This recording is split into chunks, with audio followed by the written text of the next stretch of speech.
मुख्यमंत्री सुखविंदर सिंह सुक्खू ने पत्रकारों से बातचीत के दौरान कहा कि जून 2022 के बाद जीएसटी मुआवजे के बंद होने से राज्य को राजस्व में भारी कमी का सामना करना पड़ रहा है। इससे राज्य को सालाना लगभग 2500 से 3000 करोड़ रुपए का नुकसान हो रहा है। पुरानी पेंशन योजना को बहाल करने से भी राज्य की उधार लेने की क्षमता में लगभग 2000 करोड़ रुपए की कमी आई है। राज्य सरकार राजस्व बढ़ाने और अनुत्पादकता व्यय को कम करने के लिए प्रयास कर रही है, परंतु इन प्रयासों के परिणाम आने में समय लगेगा।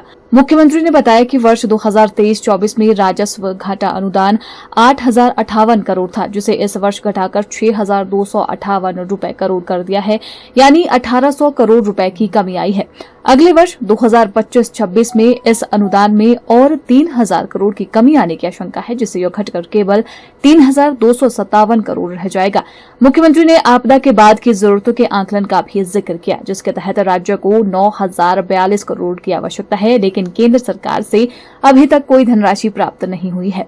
इसके अलावा राष्ट्रीय पेंशन प्रणाली के तहत लगभग 9200 करोड़ का योगदान पेंशन निधि नियामक और विकास प्राधिकरण से मिलना बाकी है।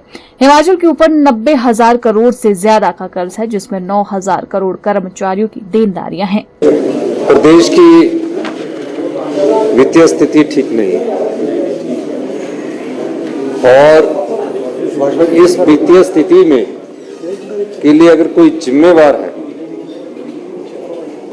तो पिछली भारतीय जनता पार्टी की सरकार,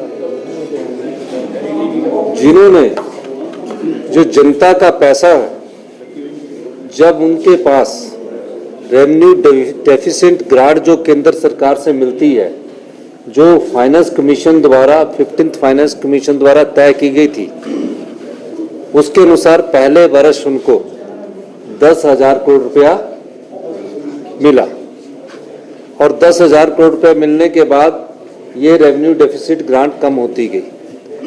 हमारी सरकार आने के बाद इसमें और कमी आई और अगले वर्ष 10,000 से घटकर 3,000 करोड़ रुपया रह जाएगी।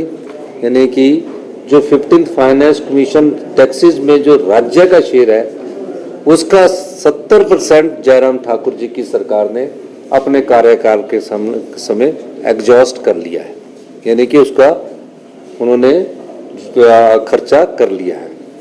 किस प्रकार हिमाचल प्रदेश को आत्मनिर्भर बनाना है, हमारी सरकार उस दृष्टि से कार्य कर रही है।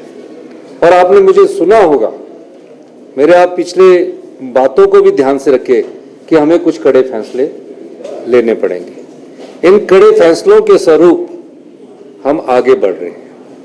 मैं चाहूंगा प्रदेश की सभी जनता का, समाज के सभी वर्गों का हमें सहयोग मिले। केंद्र सरकार ने हम पर कई प्रकार की प्रतिबंध लगाए हुए हैं। मैं आपको उसका उदाहरण देना चाहता हूं। जो नई पेंशन स्कीम आई है, उसमें 10% सरकारी कर्मचारी और अधिकारियों को अपना शेयर डालना पड़ेगा। हम उसमें ओल्ड पेंशन स्कीम में कोई शेयर नहीं ले रहे हैं। हमने कहा है सरकार का कर्मचारी, सरकार का अधिकारी जो भी होगा, उस सरकार के कर्मचारी और अधिकारी को हम ओल्ड पेंशन स्कीम देंगे, क्योंकि मैं भी खुद एक कर्मचारी का बेटा हूं, मैं पीड़ा को जानता हूं। इस संदर्भ में हमारी सरकार ने ये फैसला किया कि जो हमारी रेवेन्यू डेफिसिट ग्रांट जो वर्ष 2023-24 में घटकर जो 24-25 में सिर्फ 3,000 करोड़ रुपया रह जाएगी। इसके अलावा जब आपदा आती है, आपदा के बाद हमारे को जो हमारे टैक्सेस होते हैं, उसका एक शेयर आपदा में रखा जाता है।